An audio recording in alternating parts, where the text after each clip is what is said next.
तोला असांजो पेट गरो थी पियो आहे। बाबा तोला असांजो पेट गरो थी पियो आहे। तो त निंड खे हमेशा गोरियूं खारायूं आहिनि।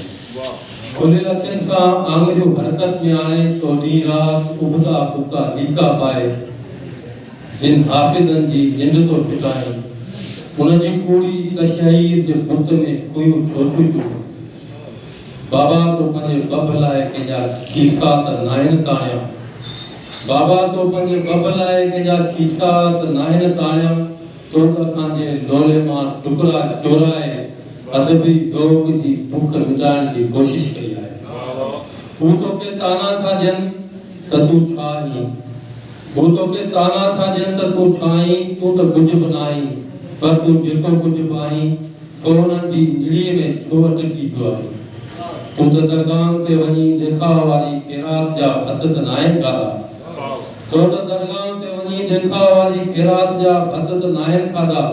तो त पंहिंजे के अज़ीज़ जे मरते ते कंहिं वेले जा 20,000 नाहिनि वरिता। कंहिं ख़ुशीअ में बि त तोखे कंहिं कूड़े गादी नशीन ढोकड़नि जो लिफ़ाफ़ो नाहे मोकिलियो।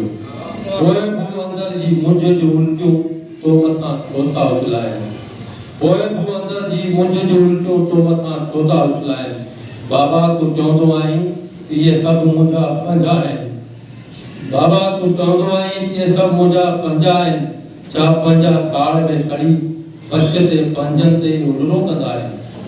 बाबा मुसलसल बरातियूं निंड न करण सबबु बाबा मुसलसल बरातियूं निंड न करण सबबु काल राति तुंहिंजी हालत उन्हनि तुंहिंजनि पंजनि जे करे ख़राब थी हुई। तो दवा पी खट ते वेही असांखे घूरे रहियो हुए। तूं दवा पी खट ते वेही असांखे घूरे रहियो हुए। उन वेल नंढी भेण तोखे ईद जे कपिड़नि जी फरमाइश कई हुई। तुंहिंजूं अखियूं पाणी सां भरिजी आयूं हुयूं। तो असां खां नज़रूं चुराइण लॻो हुए। तुंहिंजूं अखियूं पाणी सां भरिजी आयूं हुयूं। तो असां खां नज़रूं चुराइण लॻो हुए। को बि जवाबु ॾेई सघण जी सघ न हुई तो में।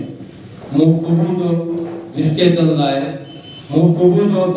लाइ तुंहिंजे खीसे मां पैसा कढण ते चाहिया, पर पैसनि जे बजाए रॻो अदबी वार्ताउनि जा पना तुंहिंजे खीसे में पिया हुआ। हिकिड़ो पनो खोले पढ़ियो हुअमि। फलाणो लतीफ़ जी भाई भुॻाड़ींदो, फलाणो फलाणे जे अजरक उॾाईंदो, फलाणो आजियानो ॾींदो, फलाणो तकरीर कंदो, फलाणो गीत ॻाईंदो। उन्हनि पननि ते लिखियल लफ़्ज़नि सां ई असां सुबुह जी रुखी चांहि पी छॾी हुई। चांहि पी असां नंढड़े भाउ जा भाकुर जहिड़ा फोटू फेसबुक ते ॾिसण वेही रहियासीं। असांखे उहे फोटू ई ईद जी ख़ुशी जहिड़ा लॻा हुआ। हुन खां वधीक अंदर जी हीअ ख़ुशी कहिड़ी थींदी। बाबा तूं परेशान न थी। मूं नंढड़ी भेण खे सम्झाए छॾियो आहे। हेल ईद ते असां नवां कपिड़ा न पाता त को आसमान कोन किरी पवंदो। बाबा तूं परेशान न थी। मूं नंढड़ी भेण खे सम्झाए छॾियो आहे। हेल ईद ते असां नवां कपिड़ा न पाता त को आसमान कोन किरी पवंदो। बाबा तूं बसि पंहिंजे ईमान खे विकिरो न कजांइ।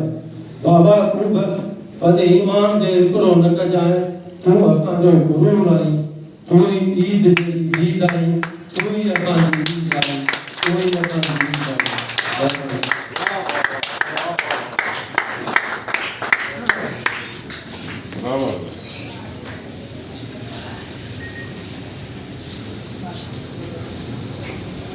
घणो थियो जमहूरियत जे नाव ते। अवाम ख़ूब भोॻियो जमहूरियत जे नाव ते।